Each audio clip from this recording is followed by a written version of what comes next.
Olá, pessoal, tudo bem? Meu nome é Osmar Castro, eu quero conversar hoje sobre planejamento. Então, a importância da primeira consulta, principalmente as próteses totais mucoso suportadas, elas são próteses que não admitem muita margem de erro, porque elas são suportadas apenas pelo vácuo, né, e pela habilidade muscular do paciente. Então, é importante que a primeira consulta, o dentista esteja muito atento para que ele possa ter o seu norte, o seu caminho muito bem definido, muito bem planejado. É muito ruim quando você vira um aventureiro de si mesmo. Você pega ali a estrada sem rumo e vai fazendo, e de repente, no meio do caminho, você está perdido ali, você não sabe para onde ir. Então, a primeira consulta, o que eu poderia dizer de mais importante, dentro da minha filosofia, que é a técnica da clonagem terapêutica, é identificar todos os erros da prótese antiga. Você, identificando os erros da prótese antiga, anotando na sua ficha clínica, você vai poder instituir terapias na própria prótese antiga com o intuito de corrigir todos os problemas que você detectou. E aí sim, você vai transformar esta prótese antiga num protótipo 1 para 1, ou seja, numa cópia daquilo que a sua mente detectou de erro, corrigiu o erro, restaurou aquele protótipo, aquela prótese, virando um protótipo que o paciente vai usar. Por exemplo, a área basal, né? A área basal é uma grande dúvida do paciente totalmente desdentado quando ele chega no nosso consultório. Será que eu vou acertar a área basal? Porque se eu errar para mais, essa prótese vai subir se for inferior ou vai descer se for a superior. Ela não vai parar na boca, porque o músculo ele é como se fosse um elástico. Né? E se nós temos ali um elástico, ele tem o seu limite. Se eu ultrapasso esse limite, ele expulsa aquilo que estiver na boca. Então, eu não posso errar para mais. Mas se eu errar para menos, eu vou perder retenção e vou perder estabilidade. Então, qual é a área basal ideal? Quando o paciente chega com a prótese superior, na maioria das vezes, a prótese superior ela está com um bom aproveitamento da área basal, salvo nas regiões posteriores. É comum nós encontrarmos próteses totais feitas com esta região posterior faltando. E nós sabemos que essa região posterior é a grande responsável, ou a maior responsável, pelo vedamento da prótese, ou seja, ela pode estar totalmente bem vedada em toda a borda, mas se essa região estiver mal vedada ou curta, toda a retenção pode estar comprometida. Eu sempre falo para os alunos, quando você estiver delimitando, lembrem que existe uma curva convexa e vai suave para côncava e depois convexa de novo. Se você tiver essa inclinação muito aqui para dentro, cuidado, provavelmente você está subestendendo a área da sua prótese. Então, como a prótese superior, normalmente ela está com uma boa área basal, se está faltando somente posterior, eu faço uma anotação para fazer um acréscimo diretamente na boca do paciente, sem uso de modelos. E depois eu faço um reembasamento e aí eu vou ter a minha réplica, né, do meu futuro, da minha futura prótese. Agora, no inferior, geralmente é o contrário. As próteses vêm muito subestendidas, vêm menor, a maioria vem subestendida. Então, nós fazemos um modelo anatômico, para quê? Para que eu possa planejar, colocar, adaptar essa prótese antiga neste modelo anatômico, com a área basal delimitada, e eu possa recuperar no modelo essa área basal para depois reembasar. Então, essa primeira consulta, eu preciso ter esse olho clínico para colocar na ficha clínica como está a área basal da minha prótese total maxilar. Está boa? Sim, ok, então eu só vou reembasar? Não, está curta lá atrás? Ok, então eu vou recuperar ali diretamente na boca para depois reembasar. E a inferior está sobreestendida? Eu preciso reduzir. Está subestendida? Eu preciso aumentar. E como é que eu aumento uma prótese total subestendida?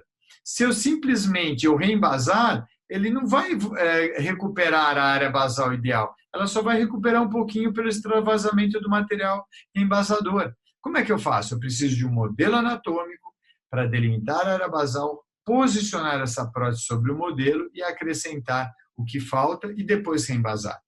Então, com relação à área basal, é isso. Mas outra coisa, na primeira consulta, que a gente tem que adestrar os nossos olhos é com relação à dimensão vertical de oclusão. Então, vejam vocês aqui, o Alfred, ele sempre me ajuda para mostrar isso aqui. A dimensão vertical de oclusão, ela é muito importante no sentido que nós precisamos observar o paciente quando ele chega, aqui a língua dele, vamos tirar.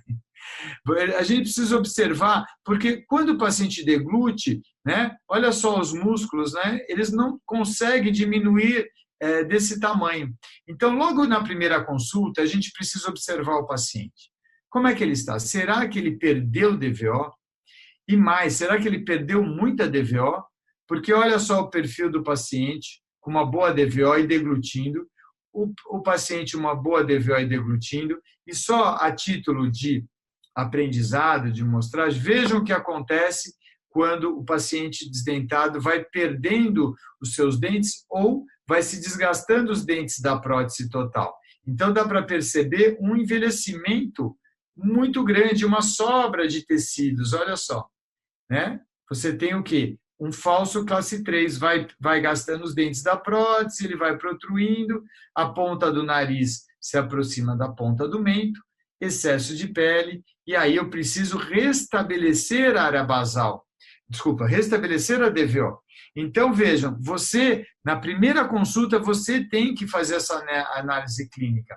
E isso é possível fazer com o que eu chamo de simulação imediata, onde eu pego um pouquinho de cera utilidade, coloco sobre os dentes, peço para o paciente morder um pouco, até mais ou menos o que eu vejo de contemplação facial, né? O mento indo mais para trás, não tem mais esse excesso de pele, e aí eu tiro fotografias para já ter uma medida na primeira consulta. Olha, se ele veio com a DVO de 5, essa nova DVO 5.8 eu deixo anotado na ficha clínica, porque é ali que eu vou querer fazer o novo restabelecimento da DVO.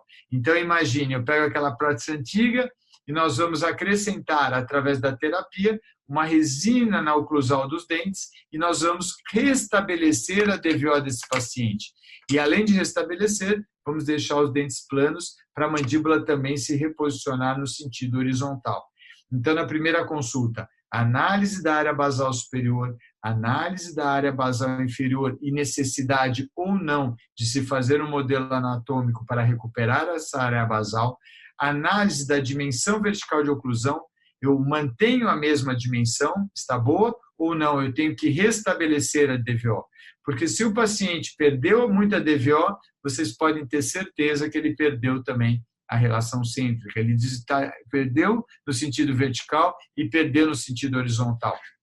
Então, na ficha clínica, nós precisamos anotar, eu vou restabelecer a DVO. Se eu for restabelecer, não esquecer de deixar o dente sem cúspide, para funcionar como se fosse uma placa mil relaxante, para desprogramar a mandíbula, que normalmente está protruída numa posição viciada e excêntrica.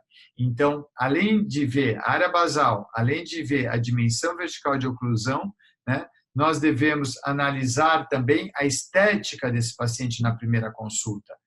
Então, é importante essa análise. O paciente está com o sorriso invertido, está com o sorriso harmônico, né? Existe alguma equalização que tem que ser feita no caso de uma prótese só maxilar, por exemplo, onde os inferiores não estão com a curva de Spee adequada, e aí o protético montou naquela curva irregular e a superior também está irregular. Então, eu preciso fazer algum tipo de equalização nos dentes inferiores ou um tipo de ameloplastia, um pequeno desgaste para tirar uma ponta de dente que esteja invadindo a curva de Spee, ou o contrário, existe algum dente em infraoclusão que vai me prejudicar a montagem do antagonista da minha prótese maxilar e eu preciso fazer uma resina direta ou uma onlay ali. Então, esta também é uma análise importante, a curva de Spee e, consequentemente, que vai resultar em comprometimento estético. Então, basicamente, pessoal, essas são as coisas que a gente tem que observar para que nós tenhamos um norte. Nós vamos pegar o nosso carro, vamos planejar onde nós vamos e vamos chegar onde nós planejamos. Então, você precisa saber delimitar uma área basal, fazer um bom modelo anatômico, analisar se está sobreestendida ou subestendida a sua área da prótese antiga, analisar a dimensão vertical de oclusão, analisar a oclusão se está desviada, se eu preciso restabelecer essa oclusão no sentido horizontal. Precisamos analisar as curvas da boca, curva de Spee, curva de Wilson, e precisamos analisar a estética. Então, é basicamente esse macro planejamento, escrevendo na ficha clínica, que nós devemos ter essa visão na primeira consulta. E, a partir dessa primeira consulta, nas posteriores, eu vou instituir isso que eu planejei. Então, se falta área basal, acrescento. Se sobra área basal, está invadindo, desgasto. Né? Se ela está desadaptada, reembaso. Se ela está com pouca dimensão, restabeleço. Então, esta filosofia de você pegar uma prótese e corrigir tudo que você está vendo errado, análise de borda, por exemplo, né? A borda ela está muito fina, não adianta você reembasar, porque ela vai continuar fina. Então, eu preciso primeiro recuperar a borda para depois reembasar. Então, eu vou criar uma prótese que o paciente vai usar e vai me dar as respostas clínicas. Então, primeiro eu planejo, depois eu instituo, todo o meu planejamento entra dentro dessa prótese antiga, transformando essa prótese antiga numa nova prótese, numa prótese teste, uma prótese protótipo. O paciente vai chegar e falar, olha, está me incomodando aqui na região do frênulo, eu vou abrir um pouquinho mais. Olha, pegou um pouquinho aqui na região do túber, eu vou arredondar, até o momento que o paciente fala, nossa, está ótimo, está firme, está estável, eu estou com a minha mordida confortável. Você percebe que você restabeleceu a DVO e o paciente, ele fecha sempre na mesma posição, né? Ele tem estabilidade mandibular, sempre ele fecha na mesma posição, sem nenhum tipo de derrapada. Então, é muito tranquilo. Aí nós vamos passar para a última fase, que é duplicar esse protótipo, clonar esse protótipo, que é o nosso clone, que é a nossa moldeira individual dentada. Olha que coisa maravilhosa. Veio numa condição ruim, eu transformei, eu fiz a terapia, e terapêutica significa curar as doenças. Você acredita que um paciente que chega nesse estado aqui, ó, certo? Chega assim, usando umas próteses antigas, com essa musculatura, toda vez que ele fecha, a prótese se movimentando, a gengiva muitas vezes com estomatite protética, você acha que ele está saudável para você deixar essa prótese de lado e começar a fazer a técnica convencional? Moldagem anatômica, moldeira individual, modelo de trabalho, planos de orientações, montagem de dentes, instalação. Então, você está cuidando do paciente doente. Não é muito mais lógico você, antes de fazer essa prótese nova, tratar as doenças desse paciente? É esta a filosofia da clonagem terapêutica, que para mim hoje é óbvio, né, que nós fazemos há 20 anos, com resultados incríveis. Por quê? Porque se o músculo está doente, eu vou curar esse músculo. Se o ligamento está mal posicionado, eu vou posicioná-lo. Se a deglutição está ruim, eu vou melhorar a deglutição. Né? Então, você restabelecendo a DVO, restabelecendo a mandíbula no sentido horizontal, muitas vezes até mexendo na estética da prótese antiga, melhorando também a saúde mental do paciente, diminuindo a pressa dele, quando tudo isso está em harmonia fisiologicamente, funcionalmente, esteticamente, e aí você vai transferir todas essas informações desse protótipo, que o próprio paciente já deu ok, ele vira uma moldeira individual dentada, né, que é o nosso clone, com todas as vantagens de uma prótese, de uma moldeira individual com dente, o paciente passa a ser dentado, e aí nós vamos manter aquele nosso planejamento inicial, aquele trilho, e nós vamos chegar exatamente onde a gente planejou. Então, é isso que eu convido vocês a terem esse olhar do que está alterado, o que, no momento, existe de patologia ou de disfunção, né, muscular, disfunção ligamentar, né, o que está errado, o que está funcionando errado. E o que eu teria que fazer nessa prótese antiga, o que eu teria que instituir para melhorar essa prótese antiga, para curar o meu paciente. E, a partir daí, fazer uma prótese nova com uma nova situação, manipular uma mandíbula para entrar, fazer um registro de mordida, mas uma mandíbula que está mastigando, já numa DVO saudável, já com a mandíbula reposicionada, é muito mais fácil do que brigar com uma mandíbula doente tentando manipular. Então, esse é um conceito, essa filosofia que eu queria passar para vocês. Espero que vocês tenham gostado, tenham um ótimo dia, fiquem com Deus e até a próxima, se Deus quiser.